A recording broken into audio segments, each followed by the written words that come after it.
We're on to phase 5, and this is probably one of my most favorite things to talk about, getting your first client and getting sales and leads consistently. So we're about to dive into sales. So let's get into it. All right. So we're going to talk about outreach today, mastering outreach, how to find and land clients. So outreach is the absolute lifeblood of any successful copywriting business. Whether you are just starting out or looking to scale, getting your services in front of potential clients is going to require a mix of creativity, strategy, and persistence. There's no one size fits all approach. So the key is to keep experimenting with multiple methods until you find what works for you. So here's how to approach outreach using a bunch of different ways. I'll let you know what my favorite are. It's all going to feel uncomfortable, but the ones that fit your personality the best, the ones that you seem to have the most leverage on. So, all right. So number one, when you're first starting out is to leverage your current network. I've done this multiple times. I mean, I do this constantly, but when I first left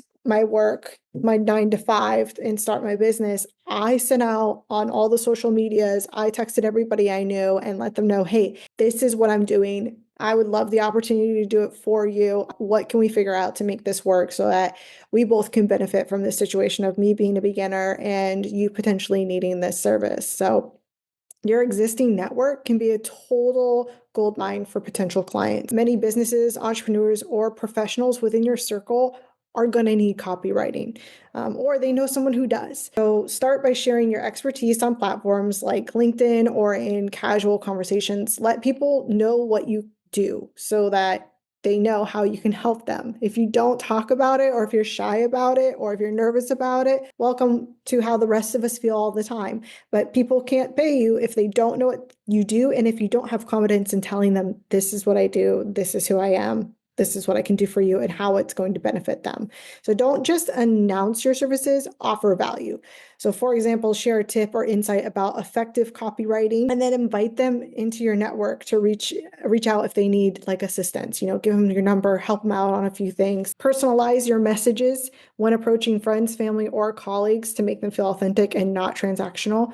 I don't normally suggest doing business with family, and sometimes with friends it can get weird, so make sure you treat them just like you would a client. If you do business with friends or family, make sure you have a contract, make sure expectations and scope of work is really, because this kind of stuff can ruin relationships if you don't have your systems down, if you're not communicating clearly. So just treat them like a client, no special favors, no special prices, and don't break your SOP. Don't break your systems of operations or procedures. Number 2 is one of my favorite, cold DMs. Cold DMs might seem intimidating, but they can be a powerful tool when done right. And I'm a huge firm believer in this. The key is to keep them short, specific, and focused on how you can help. So target business owners or individuals who fit your ideal client avatar, which is your ICA, and craft a message that highlights their pain points and offers a solution. So, a very generic script would be something like, hey, I noticed that you're launching a new course. I specialize in writing course modules or emails to nurture potential interested people to come into your course, and it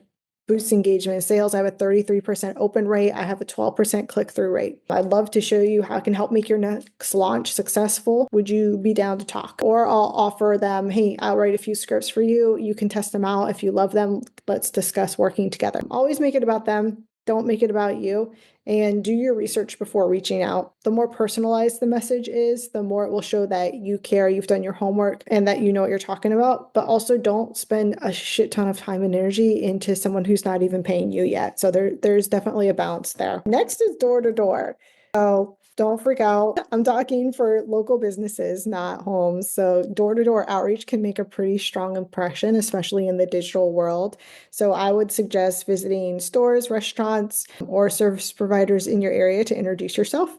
Make sure you bring a portfolio, a business card, and a super outgoing, friendly attitude. Psych yourself up before you go in, and highlight how your services can directly benefit their business, whether it's writing attention-grabbing social media captions or revamping their website copy. You can always offer a free audit or a sample for your skills. So if you see a specific improvement that they could make on their homepage, writing it up for them really quick and be like, I actually went ahead and wrote this for you. You can take it or leave it. It's yours. It's free, but would love the opportunity to discuss how we could write more for you, how we could make, your communication better. That one's a big one that people sleep on all the time for. Next one is Fiverr and Upwork. I like Upwork and Fiverr because that's where I started. That's where I've got some of my first gigs and one of my best clients ever. It's a good place to start. Like, obviously, there's a lot of people who are doing services very cheaply on there, but if you present yourself well, that doesn't even matter because people are looking for high quality as well. And it's good to test out different types of writing. You'll see what people are asking for. So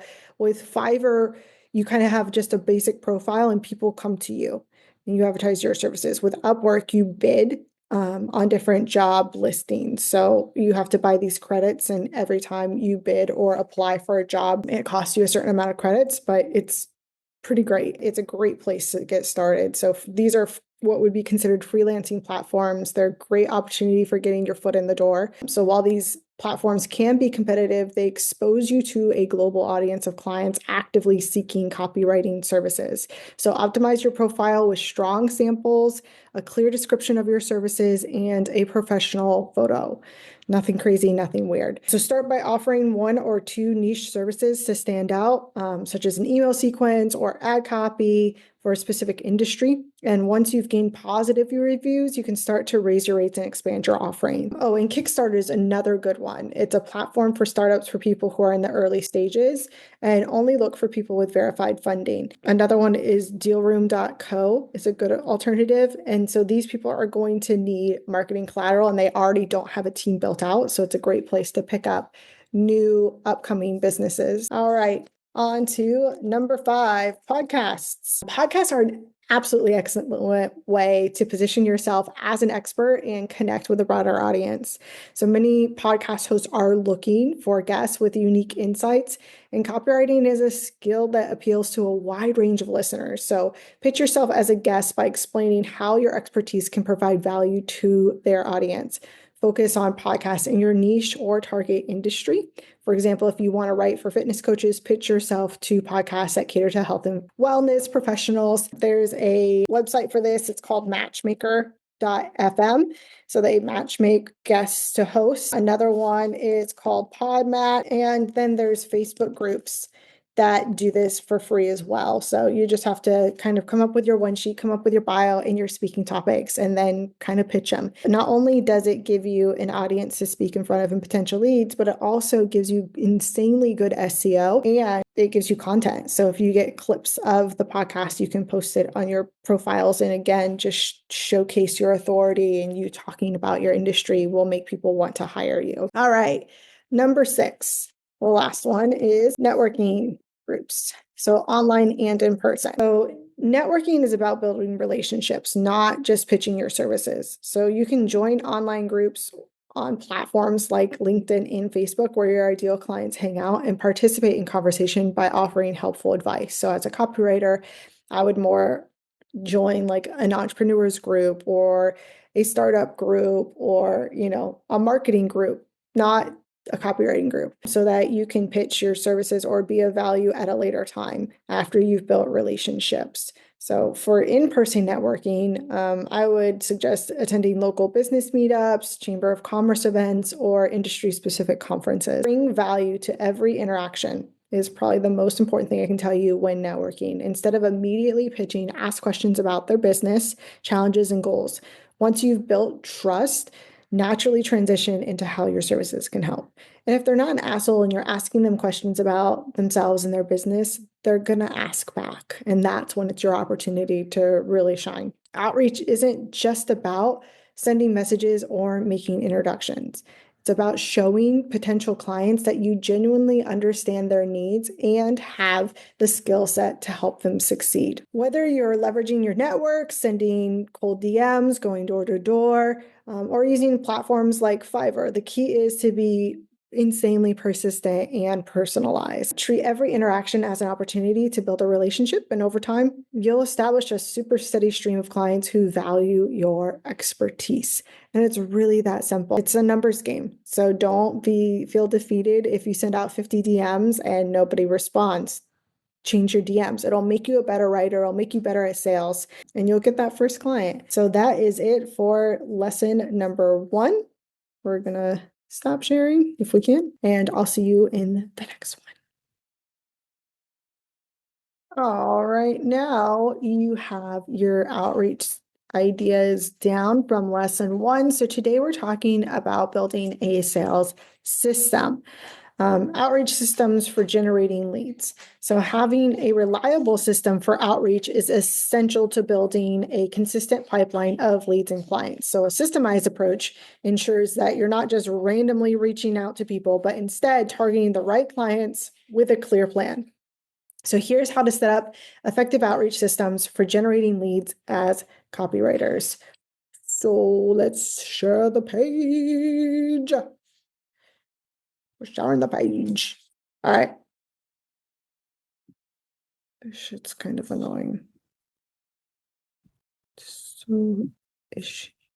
All right. So number 1, you're going to build a list of potential leads.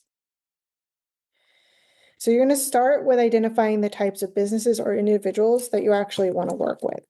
Start by identifying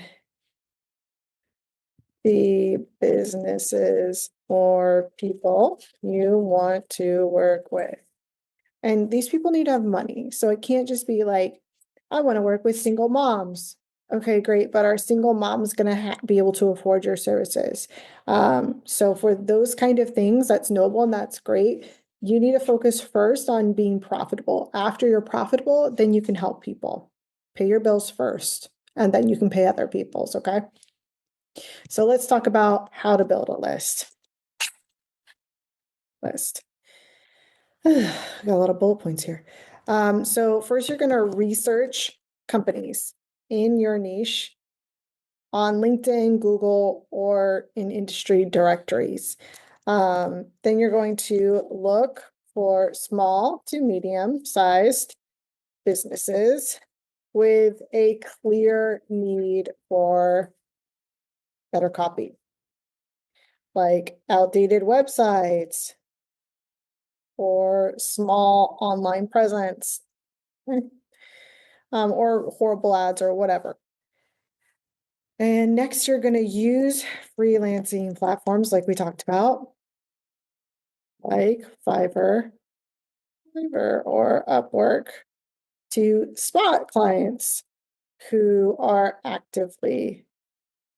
looking for your stuff. So you can start to recognize different industries pushing for copywriters. You might even find like the business in their name, and you might be able to find them on LinkedIn and contact them off of one of these platforms. So you can use these platforms not only just a way to get work, but to also mine data. So you can also use tools like Hunter.io. Where's my tab over? You can also use tools like Hunter.io to find email addresses on LinkedIn, or LinkedIn Sales Navigator, the Clavico directory. Those all have the decision makers and the people who need your services, looking for services on there. We're going to lose our little bullet points here. Boop, boop, boop. Okay, cool. So next is create a cold outreach workflow. I would keep this all in like a Google Doc or in Google Sheets because I love Google. But if you want to have a CRM, if you want to have like Goal High Level or something like that, you go ahead, knock yourself out. Cold outreach is one of the most effective strategies, I believe, to generate leads if you do it right. So here's what your cold outreach workflow should include. Workflow. Finish this. I'm jumping ahead of myself. Research. So I can spell anything right today. Spend 5 to 10 minutes learning about each lead. So understand their business, their pain points, and their goals. Next is personalized outreach. So write a short, engaging message tailored to their business. And I have a handy dandy example. It's super blah and generic, so please, for God's sake, do a better job than this, but that's it. All right.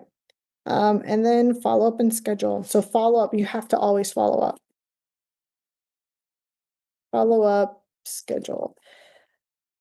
So send 2 to 3 follow-ups. I send like 7 over the next 7 to 10 days if they don't respond.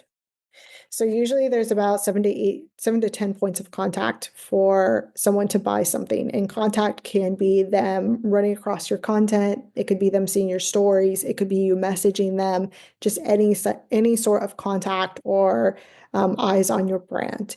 So just keep that in mind when doing outreach and follow-up, that it's going to take numbers. It's definitely a numbers game. Some other tools for cold outreach are tools here. Tools for cold outreach. We've got GMass or Mailshake. Oops, Mailshake for bulk. Yeah, personalized emails. And then Lemlist. I mean, there's a bazillion of them. Close. I mean, I do ConvertKit, I do ManyChat. There's a bunch. And I'm sure by the time you're watching this, there will be others and better. So this is not, absolute law that you have to stand by, but that when you create this cold outreach workflow, you're going to really make sure that you have something, you have a system. So when you sit down to do outreach in your week, in your day, you have a system that you can just go to and you're not fumbling around constantly. So that's number 2 on your outreach system. And so now number 3. So this is actually all needs to be like, boop. I need to be like fucked it all up. Oh well. We're gonna tab this over to, oops. Stay with me, guys. We got this. Okay. So then we're gonna tab over. So this is technically number 3. Next, we're gonna automate lead generation with freelancing platforms.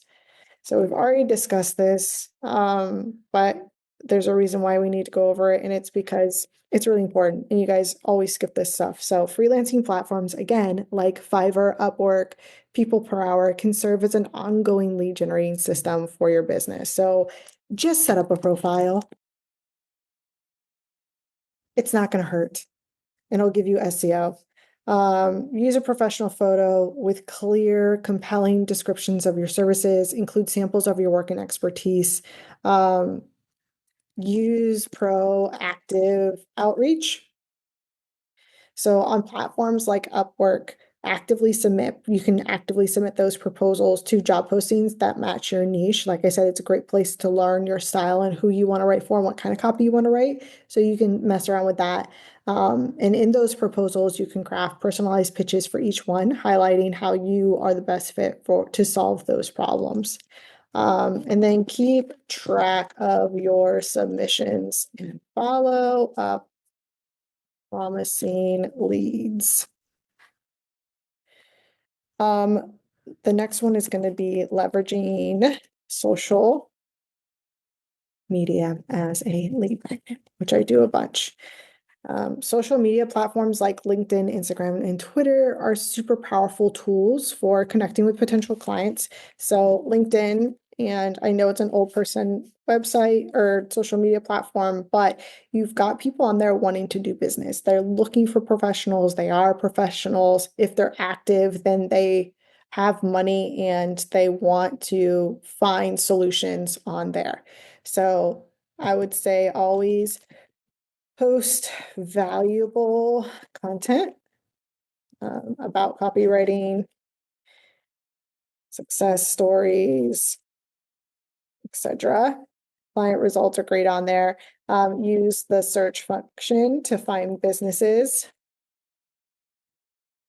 to find good leads. You can find business owners or marketers in your niche and connect with them.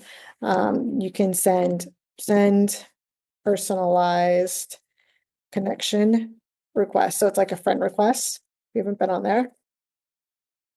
And that's LinkedIn. Instagram, that's my favorite platform because I am a millennial. I know. Same thing. You're going to showcase your expertise through through social media. So same kind of thing to where you're showing how good you are, you're storytelling, you're posting client results, you're updating about the different projects and services you're doing, you're offering education about how they can do it without you, which they normally won't. And then you can engage with businesses.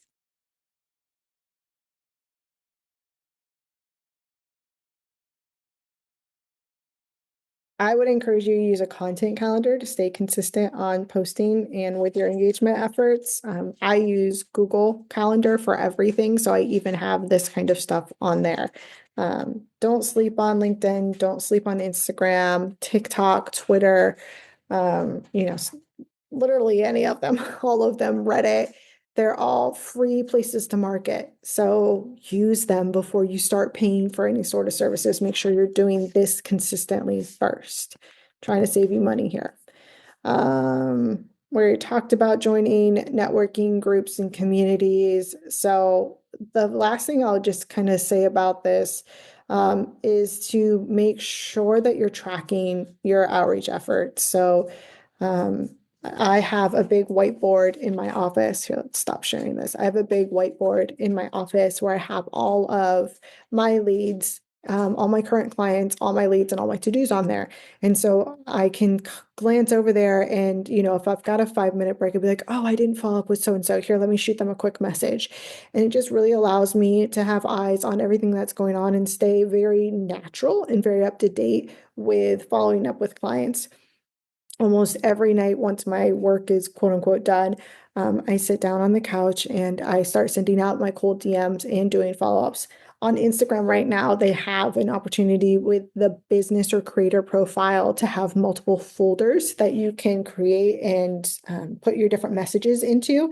So I have my general chats where friends and stuff like that. I have a warm folder, which are potential warm leads. And then I have a leads folder, which is people like I'm actively closing.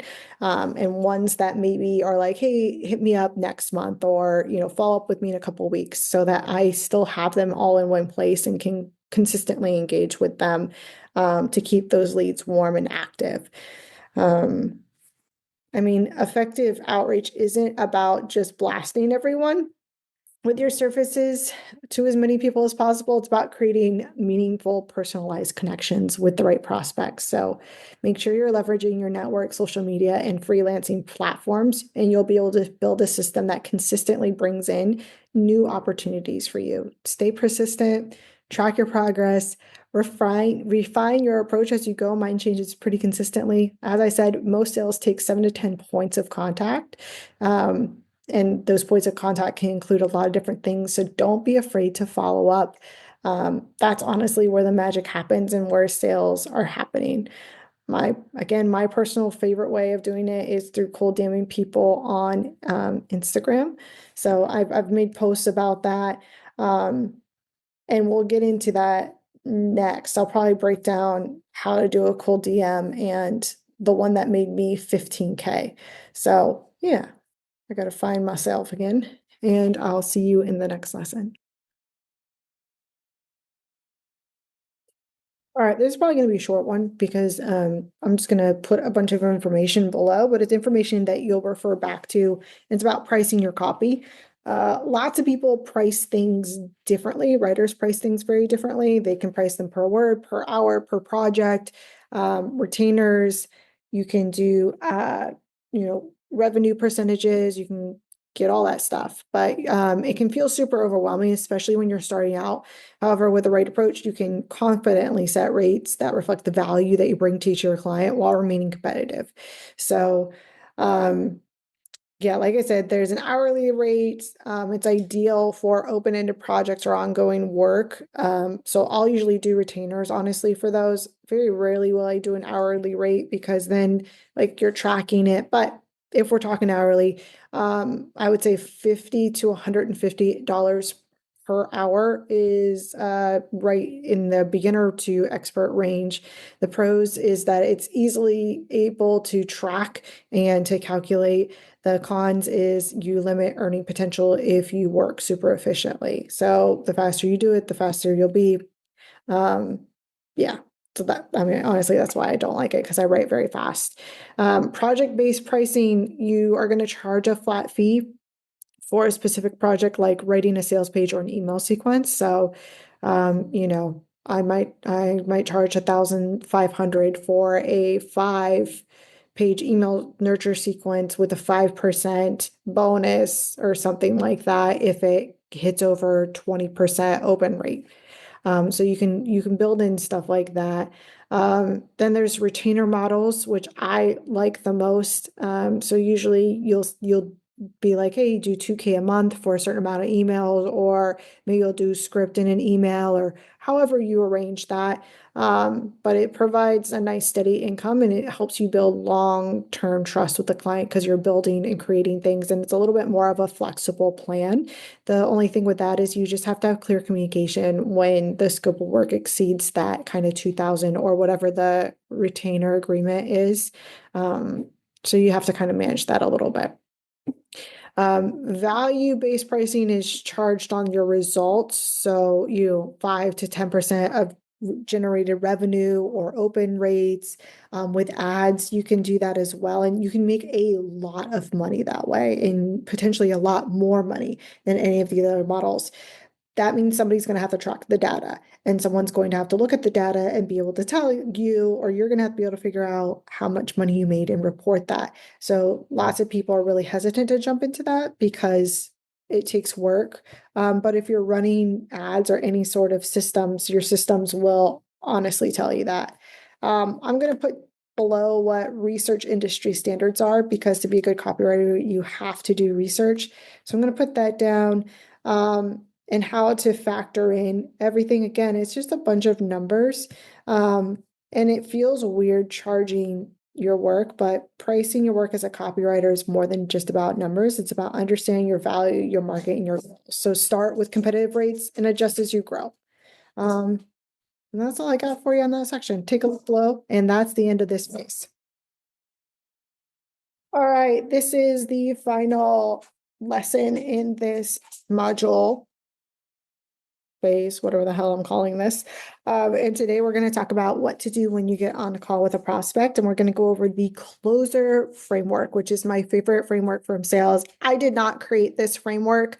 Hormozi actually created this framework, and Ron early said he created it, but who knows? That guy tells stories. So we're going to jump straight into it. I don't care. Whoever created it, it freaking works. So I've learned it, I've used it, and once you get it down pat, you won't have to think about it anymore.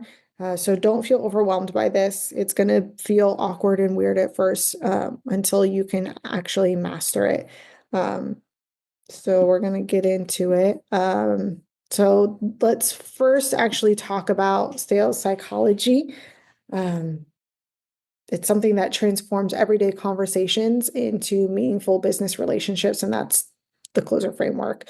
This isn't just another sales technique. It's a way of genuinely connecting with prospects while guiding them towards a solution that actually helps them. So we got to understand the framework.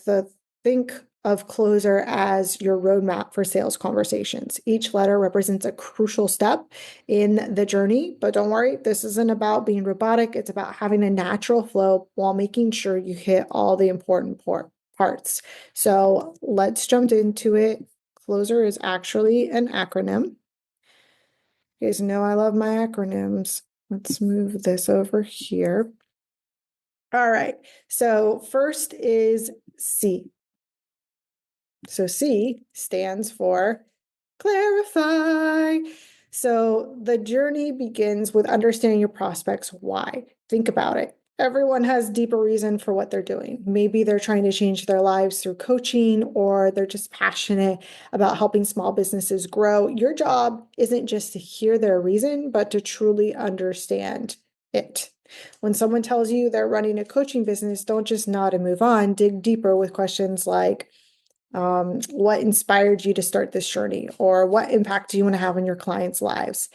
Once you understand their motivation, you can show them how working with you helps achieve that bigger purpose. And you make it their responsibility to do it. All right, so next is L. We're going to label. So here's where you become a detective. Instead of jumping in with your solution, let them tell you what's holding them back. Ask questions like, what's stopping you from becoming the next big name in your industry? Their answer reveals exactly what they need, or at least what they believe they need. If they say the market's saturated, they're really telling you they need help standing out. If they mention not enough leads, they're showing where you can make an immediate impact. The key is to listening and letting them identify their own problems.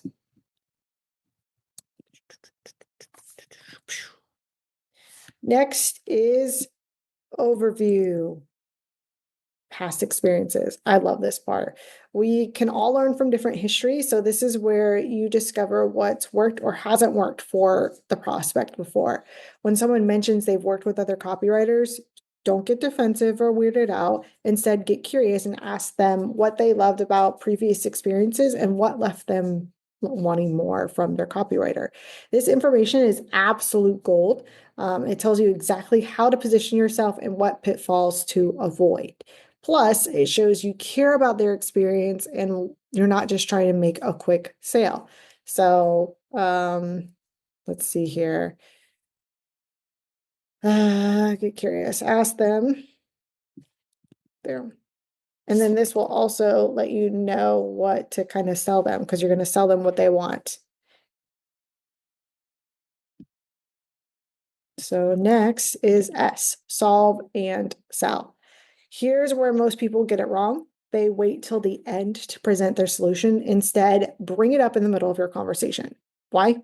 Because it feels more natural and gives you time to address any concerns that come up. You've use everything you've learned about their why, their challenges, and their past experience to present a solution that feels tailored to them. And here's a start. And here, sorry, gosh, help me. And here's where we start using we language. So say things like, we can tackle this by, or we can implement this strategy. You're not an outsider pitching to them. You're already part of their team. So we can do this together. Let's do this. Da, da, da, da. You're using language, inclusive language for you and them, right? So bring it up in the middle. Let's see. Oops. So let's put this here. Boop. All right. So next is E. So we're going to explain. This is where you get into the nuts and bolts, but don't make it super boring or super technical. Paint a picture of what working together looks like. Instead of just saying, I'll write your emails, say something like, every week we'll have a quick chat where I'll gather your brilliant ideas and I'll transform them into emails that sound exactly like you, just more polished and persuasive. Be specific about timelines, deliverables, and what they need to do. This clarity builds confidence and shows that you've done this before. So, boop, boop, boop, boop, boop. Paint a picture of what working together looks like. Okay. And then you're going to finish with a strong R, reinforce. The end of your conversation shouldn't feel like an end of a sales pitch. It should feel like the beginning of an exciting partnership. Remind them why this decision aligns perfectly with their bigger vision. Be their cheerleader. Say something like, I'm super excited to help you get your message out there. Think about how many people you'll be able to impact. So we're going to, and then this also helps them avoid any sort of buyer's guilt or buyer's remorse is with when we reinforce them in their decision, let them know how brilliant they are with making it. They made a good decision today. So remember, sales isn't about being perfect. Even creating courses in this video isn't about being perfect. It's about being genuine. Yeah, framework will get you there and follow it, but also let your personality shine through. If you're naturally funny, use humor. If you're more analytical, lead with data. The framework is your foundation, but your authentic self is what actually makes it work. I'm going to stop sharing and I'm going to pull this up because we're at the end. So start small, maybe focus on just nailing the clarify step in your next few conversations, then add label and so on. Record yourself if you can. It's really eye-opening to hear how you sound to others. And don't worry about making mistakes. Every no gets you closer to a yes, and every conversation makes you better than the next one. So your next steps are going to be to take this framework, make it your own, write out some questions you feel comfortable asking for each step or how you're going to navigate your way through, and practice with low stakes conversations first. Maybe try it with friends or in a networking situation, or see if somebody will jump on with a roll call kind of sales pitch play with you. And keep track of what works and what doesn't. The framework is flexible, so adapt it to your style and industry. And remember, the goal isn't to be a perfect salesperson. The goal is to have authentic conversations that lead to genuine partnerships. Cool beans? All right, I'll talk to you later. In this lesson, I'm going to go over a cold DM that I wrote that brought me $15,000 in recurring revenue every month. And I'm going to explain why it worked and how you can write your own version. So copy and pasting is not going to work for you. One, because it's not going to sound like you, and two, the story, it just isn't going to work. So let me show you. Boop. We've got our handy dandy sheet here. So how I start off kind of my cold DMing on Instagram is I search for keywords that my ideal client would have in their bio and message them directly. Crafting a cold DM is a really fun skill to develop. So here's a script that made me Zamani. Boop. Broke my toe, survived a direct hit from Hurricane Milton, and am sore as hell from taking down the hurricane shutters. But I wanted to take a moment to cold DM you. I'm a copywriter and ghostwriter and would kill for the opportunity to write for you and your followers. Assign me a few emails or a script, and if you love it, we can discuss a retainer, me writing for you on a consistent basis. What do you think? So this is true. I had broken my toe a few days before at the gym. I dropped a 45-pound plate on my toe, broke it. It was miserable. And then a big old hurricane was coming for a direct hit for where I live. And I had to put up these huge, heavy shutters. So this was all true. This was my real life. I broke my toe, survived a direct hit from Hurricane Milton, and I was sore as hell. So the hurricane had already hit. This is the second version. The hurricane already hit, and I was taking them down. And I'm like, but I wanted to DM you. So here is why it worked. Here's why it worked.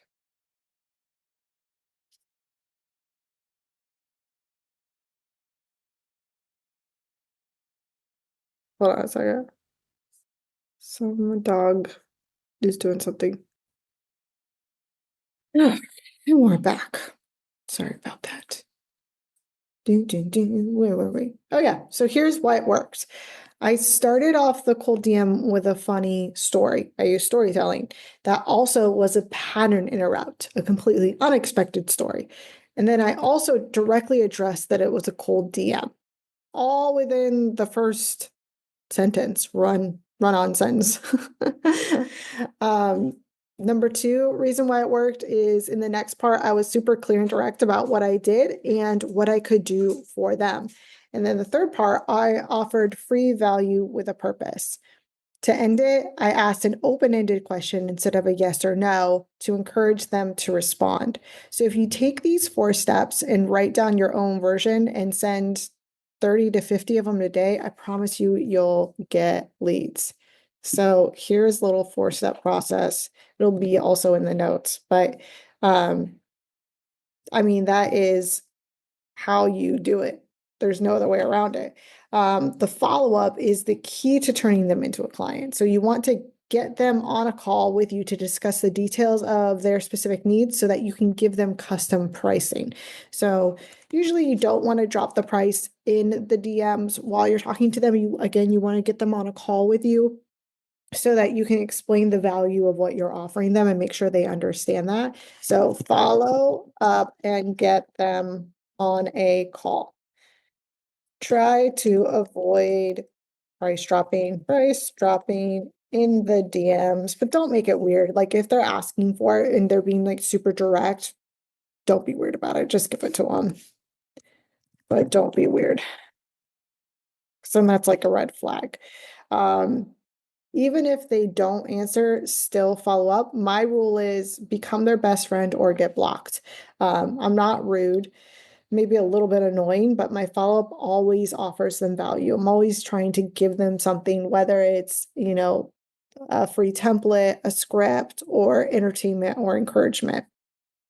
So just make sure you're focusing on values and not just reminders. A follow-up shouldn't be, hey, are you ready to decide yet? Or hey, are you ready to move forward? Instead, it should offer something that's going to make the prospect feel like you understand their needs and are genuinely interested and invested in their success. So focus on value, and not just reminders.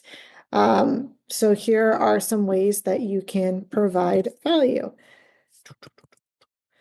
A helpful response, free guide, article, tool, personalized insight about their business or challenge, a testimonial or case study that addresses their specific objections to doing business with you, or an answer to a question they might not have yet asked yet.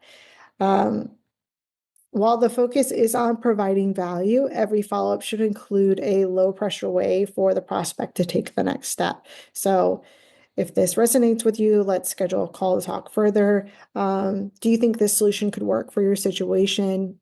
Let me know if you'd like me to create a tailored plan for your needs, yada, yada, yada. The final section is you just really need to know when to move on as well. Persistence is super important, but also is knowing when to let go. If a prospect doesn't respond after 11 follow-ups, it's probably a time to let them go. It's also amazing how many people will want to buy from you when you withdraw your offer. So time and time again, I've sent non-responsive leads a message like this one. I'm going to put it below here for you. And they respond by wanting to become a customer. So it's, hey there, it doesn't seem like you have the bandwidth to expand your profits by partnering with me on copy. I'm going to go ahead and book someone else in your project space. So if I don't hear back from you by the end of the day, have a great day. And people are like, oh no, I want to move forward with you, or oh no, I've been sick, or whatever their reason is.